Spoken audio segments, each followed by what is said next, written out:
Dragi gledatelji, dobar dan. Napokon mogu reći dobrodošli na najavu utakmice koju će Gorica igrati na svom terenu, jer nakon 6 gostovanja vrijeme je za prvu domaću utakmicu ove sezone. To je utakmica protiv Slaven Belupa koja je na rasporedu ove nedjelje od 17 sati, a najavit će trener Mario Carević i naš igrač Davor Matijaš. Treneru, vrijedi se vratiti ipak na vikend unazad i na tu povijesnu pobjedu protiv Dinama, jer kao što ste govorili u najavi, bitno je u takvim utakmicama da iskoristimo priliku koje dobijemo i stvorimo. Pa je, kratko ću se samo osvrniti jer iskreno mi smo to stavili u arhivu jer takve pobjede su opasne za u svaku sljedeću utakmicu, to ja vrlo dobro znam, tako da naravno da sam ponosan na izvedbu momaka, naravno da sam ponosan na veliku pobjedu. Međutim, to smo izanalizirali, zaboravili i znamo da nas čeka Belupo koji je jako opasan, koji je na tragu prošlogodišnjih igara, imaju 2 pobjede zaredom, tako da itekako nas čeka jedna zahtjevna utakmica. Što još možemo reći o njihovoj igri? Trenutno imaju bod više od nas. Dobro, znamo na koji način igraju, sad neću ulaziti u detalje, mislim da je vrlo slična ideja kao i prošle godine, neke igrači su novi, neki su otišli kao i nama. Tako da imaju dosta dobrih pojedinaca koji nas mogu kazniti, tako da moramo stvarno biti od prve minute odlučni, koncentrirani kao i svaku utakmicu. Jednostavno drugačije ne ide. Što se tiče, baš me veseli da se vraćamo konačno na domaći teren. Ono što isto želim naglasiti, dosta se to potenciralo i medijski, kao mi smo, u gostima loši, doma smo dobri, nećemo mi po defaultu pobjeđivati sami od sebe. Mi moramo uložiti maksimalan trud i biti na 1.000.000% u svakoj utakmici. To je moja odgovornost i moj zadatak, da tako kažem. I onda će sve biti dobro i nekad na taj rezultat ne možeš maksimalno utjecati, ali ono što očekujemo od ekipe da izgledamo u svakom trenutku onako kako želimo izgledati. Tako da, pozivam i navijača ako mogu se. Volio bi stvarno da dođe, mislim da su momci zaslužili igrama ne samo zbog ove pobjede, nego igrama od početka sezone. I ja se stvarno nadam da će ljudi prepoznati i da će doći u većem broju nego što je to bilo u prethodnom periodu. Još samo po pitanju zdravstvenog stanja u momčadi, kakva je tu situacija? Pa Gurlica još u autu, ovo ostalo je, imamo par kao i svi, poslije svake utakmice par upitnika, ali ja se nadam da će svi biti ostali spremni. Pa, Davore, jesu se slegli dojmovi nakon te utakmice i te povijesne pobjede Gorice na Maksimiru? Pa jesu, da, naravno, uvijek je jako lijepo dobiti Dinamo u Maksimiru, ali mislim kao što je trener rekao da trebamo ostati čvrsto na zemlji sa glavom i sa nogama, jer jedna pobjeda je ništa. Mi smo nova ekipa koja smo u stvaranju, kao što je trener rekao na početku sezone, postoji neki novi cilj, mi smo nova momčad u izgradnji s novim ciljevima i novim zahtjevima, a jedan od tih zahtjeva je i pobjeđivanje u kontinuitetu, tako da je to nešto što pokušavamo sada ostvariti. Tebi još naravno moram čestitati i na obrani mjeseca kolovoza. Sigurno je lijep osjećaj i dobra motivacija dobiti tako neko priznanje, pogotovo na početku sezone. Pa naravno, to je samo još jedan postreh za napred i za daljnji rad. Isto tako htio bi se zahvaliti i svojim trenerima vratara tih i Klafu i treneru Careviću. Isto jednostavno svaki dan se radi, to je isto jedna nagrada i za njih, ne samo i za mene. Jesi možda ti bacio pogled na glavni teren, kako ti se čini i sigurno da svi jedva čekate zaigrati na njemu? Pa da, u principu meni je ovo i prvi put da ću zaigrati pred našom domaćom publikom, tako da sam sretan i veselim se tome, a teren za sad izgleda fenomenalno ovako sa iz dalekog pogleda. Evo, možeš i ti isto kao i trener par riječi za naše navijače da ih pozovemo na ovu utakmicu? Pa naravno, ja bi isto pozvao navijače da dođu u što većem broju i da nas podrže u nova 3 boda. Hvala. Davore, evo može pitanje. Dobar dan, čestitke na prošlotjednom ovoga uspjehu, ali naravno krećemo se novim izazovima. Za početak jeste isprobali novi travnjak? Nismo, nažalost, moramo ga paziti, sutra ćemo eventualno izaći malo čisto u pasu ga osjetiti jer stavljen prije, 8-9 dana, tako da moramo ga paziti, ali ne sumnjam da će biti top. Da, izgleda sjajno napokon. Ovaj tjedan pripreme, kako je to izgledalo s obzirom baš na to, na veliku pobjedu i kako je onda usmjeriti igrače za novu utakmicu? Pa dosta zahtjevno i to opet ponavljam, to je moj zadatak i trebamo držati naravno do utakmice tenziju jer svaka takva velika pobjeda protiv favorita te poljulja i svi smo mi ljudi od krvi i mesa i uživamo u dobrim stvarima. Jednostavno, ja sam 1000 puta rekao da nema ništa bolje u životu nego jutro nakon pobjede. Bilo koje pobjede, to je osjećaj koji se ne može opisati, bar meni. Ali sljedeći dan već smo bili u mislima za Slaven Belupo jer opet ponavljam, mi smo puno puta sam ja i koji igrač to doživio i ko trener da nakon tako stvarno velike pobjede dobiješ hladan tuš, ne daj Bože. Tako da mi stvarno već danas i sutra moramo biti oprezni, spremni, fokusirani i onda će biti sve u redu. Ovaj tjedan službeno ste dobili novog predsjednika. Da li je to donijelo nekakve promjene i što to znači za vaš nekakav odnos sa upravom? Pa nije, što se mene tiče, nije ništa se promijenilo, mislim.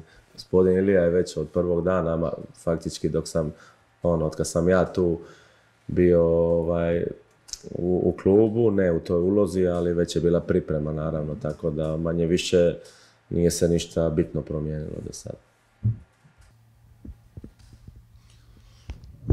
Evo, ja ću se samo nadovezati. Niste možda imali neki sastanak sa predsjednikom ili nekakav, da se on vama službeno predstavio da je došao na trening, slačionicu ili tako? Pa nismo imali, ali mislim već on, kažem, od ranije tu, tako da nije to sad odjednom neka nova faca, pa... Nismo imali nikakav sastanak sad.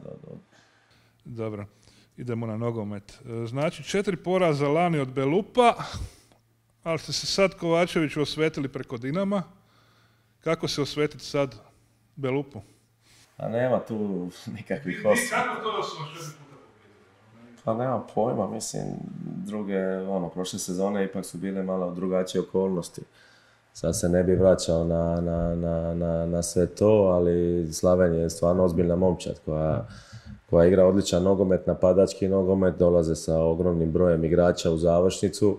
I ono što je njihov forte isto što igraju dugo skupa, nisu puno gubili igrača, dovodili su ciljano, tako da mislim da ovaj trener koji je sad je bio i u stožeru Kovačevića trenera prošle godine, tako da su oni navikli jedni na druge i već imaju izrađene mehanizme i znaju se dosta dobro pojedinci unutar momčadi, tako da čeka nas stvarno teška utakmica, ali ja opet kažem, mi doma, ja želim da mi imamo nekakav gard doma di neće nikome biti lako. Sad, na rezultat nekad možeš, nekad ne možeš utjecati, ali ono što želim, imati konstantu neku, imati kontinuitet dobrih igara, nekakve ideje igre, ali itekako moramo biti natjecateljski nastrojen. Mi nismo, i ja ne želim da smo simpatični, da nas ljudi sa strane hvale, vi imate preko 20 udaraca, vi ste super, imate posjeda, da ne odmičeš i da ne pobjeđuješ, jednostavno onda nešto nije u redu, tako da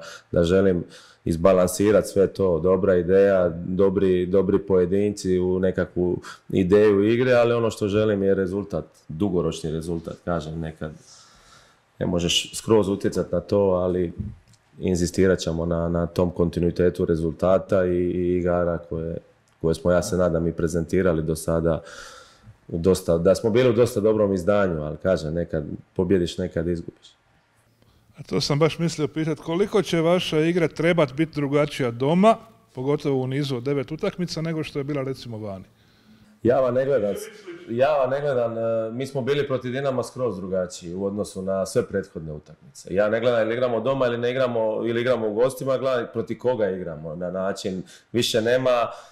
To je možda i prije bilo preizraženo, u gostima si, ne znam, pa je pritisak publike, to se nekako sad izgubilo po meni, dugoročno. Ja bar to tako gledam HNL, osim nekih stadiona naravno. Ali ali mi se prilagođavamo protivniku, igrali doma ili u gostima, tako da će biti, vidjet ćemo, još nisam odlučio, će biti nekih promjena, neće li biti promjena, ali mi smo svjesno u Maksimiru izašli sa sastavom s kojim smo izašli, u strukturi kojoj jesmo, jer smo očekivali takvu utakmicu. Ja bi se... I to je, pohvalite nas da nismo primili gol, nego smo zabili u 47. Ne, a šta golman, šta je obranio, jednu obranu. Šalim se.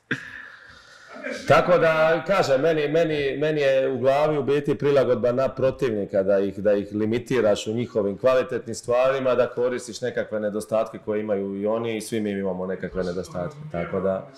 Ambicije su sad malo narasle, to se svi slažemo. Da li sad ta Gorica može značiti doma stvarno taj gard pokazati stisnut, igrat, napadat, ići na 3 boda maksimalno? Ja ću inzistirati na tome 100%. Ne 100%, nekad ti protivnik neće dozvoliti, nekad to neće biti uspješno, ali dugoročno opet kažem da ja će biti ta i to je to što inzistiramo na gardu, na zajedništvu. Mi imamo stvarno odličan karakter grupe. Ja sad neću o pojedincima, ali puno je tu novih igrača, ali koliko nam ih fila znači u obrani, koliko smo dobili jednog, on je jedan najstariji tu karakternu, jednu referentnu točku, da tako kažem, slačionice i sve, koji svojim primjerom i na treningu i u utakmici, motivacijom prije utakmice i sve jako dobro utječe na grupu. Kažem, baš imamo odličnu slačionicu što se tiče mentaliteta i svi su pojedinci baš u službi momčadi. Kažem, to mi je cilj i to je meni nekakva osobna satisfakcija da smo konačno dobili takvu grupu i ja mislim da je to jedan dobar temelj za sve ovo što nas čeka u sportskom smislu, ali primarno je da smo svi unutra 100% i da svi imamo isti cilj. Evo, za Davora. Novi si u hrvatskom nogometu, niko za tebe nije znao, s obzirom da si karijeru seniorsku gradio vani. Kako ti gledaš na tu našu ligu, kako si se snašao i eto, obrana mjeseca? Kako bi svojih ovih 2 mjeseca tu ukratko onako?